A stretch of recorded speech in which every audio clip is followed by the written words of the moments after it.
नमस्कार, मैं हिमांशु और आप देख रहे हैं टारगेट विथ हिमांशु। उत्तर प्रदेश में बेसिक शिक्षा विभाग में नई शिक्षक भर्ती का इंतजार लाखों अभ्यर्थी कर रहे हैं। पिछली सरकार में मुख्यमंत्री आदित्यनाथ ने घोषणा की थी 17,000 पदों पर भर्ती के लिए। अब नई सरकार का गठन फिर से हो गया है। अभी तक अभ्यर्थियों को कोई सकारात्मक सूचना नहीं मिली है। बेसिक शिक्षा विभाग में चूँकि 17,000 पद 1,37,000 पदों में से खाली हैं। इसके अलावा 51,250 पद भी खाली हैं, जिसकी सूचना माननीय सुप्रीम कोर्ट में सरकार ने दी थी। तो इतने पद खाली होने के बावजूद अभी तक सरकार के द्वारा इन पदों पर भर्ती के लिए विज्ञापन जारी नहीं किया गया है। अभ्यर्थियों के द्वारा प्रयास यह किया जा रहा है। मुख्यमंत्री भी कई बार यह कहते हैं, लेकिन वास्तविकता जो होती है वो शायद जो बात कहते हैं वो पूरी तरह से उनके अधिकारी लागू नहीं करते हैं।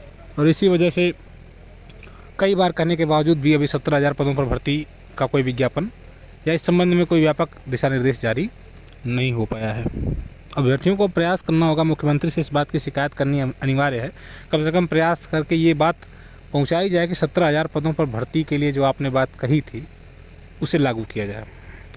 दूसरी ओर 6800 पीड़ित अभ्यर्थी हैं जो सरकार के द्वारा यह मानते हुए कि शायद आरक्षण में ठीक तरीके से पालन नहीं किया गया आरक्षण के नियमों का, और 6800 अभ्यर्थियों के लिए एक चयन सूची जारी की गई। उस पर भी एक प्रकार से माननीय हाई कोर्ट ने स्थगनादेश पारित कर दिया है, यह कहते हुए कि आप 69,000 से अधिक पदों पर भर्ती नहीं कर सकते।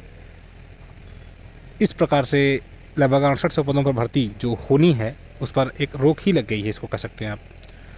अब 6800 पर सरकार अपने मन से भर्ती नहीं कर पाएगी, क्योंकि माननीय हाई कोर्ट में इसके खिलाफ मुकदमा चल रहा है। और अगर सरकार ऐसा कुछ करती है, 6800 प्रक्रिया को आगे बढ़ाती है, तो ये माननीय न्यायालय की अवमानना हो जाएगी।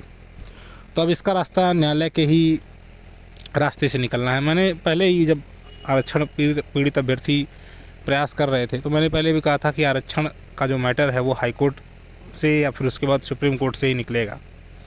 तो 6800 पर भर्ती अभी तो फिलहाल नहीं हो पाएगी जब तक कि माननीय हाई कोर्ट और फिर सुप्रीम कोर्ट से, माननीय हाई कोर्ट से इस पक्ष में कोई इनके फैसला नहीं आ जाता है, तब तक इस पर स्थगनादेश लगभग बना रहेगा। दूसरी बात यह है कि क्या 6800 जब तक नहीं होगी तब तक नई शिक्षक भर्ती नहीं आ पाएगी, ये भी कई लोग पूछ रहे थे। तो ऐसा नहीं है। बहुत सी भर्तियां अभी बीच में न्यायालय में फंसी हुई हैं और उसके बाद की भर्तियां आ गई। एसआई की भर्ती आपने देखा था, पुरानी वाली फंसी हुई थी, नई आ गई, नई भर्ती हुई। इसके अलावा 6800 में भी आपने देखा। इसके अलावा 12,460 भर्ती हुई। कई भर्तियाँ ऐसी हैं जो पहले से फंसी रहती हैं, लेकिन उसके बाद समय समय पर दूसरी भर्तियां भी निकलती रहती हैं। एसएससी का भी आप देखें तो ये ज़रूरी नहीं है कि अगर एक भर्ती फंस गई तो उसके बाद आगे की भर्ती नहीं आएगी। तो इसको आप लेकर ये मत सोचिए कि नई भर्ती नहीं आएगी। 17,000 भर्ती भी आ सकती है और 51,250 पदों को इन्होंने रिक्त माना है। तो और दूसरी बात, एक प्रमुख बात यह है कि अगर छात्रों की संख्या देखी जाए तो लगातार बेसिक शिक्षा विभाग में छात्रों की संख्या बढ़ी है, और छात्रों की संख्या बढ़ने के बाद अगर अनुपात निकाला जाए तो उस हिसाब से शिक्षकों की भी और अधिक आवश्यकता है। अब ये है कि इस मामले पर विभाग कितना गंभीर है, ये बहुत कुछ डिपेंड करता है इस बात पर कि नई भर्ती कितने पदों पर आएगी।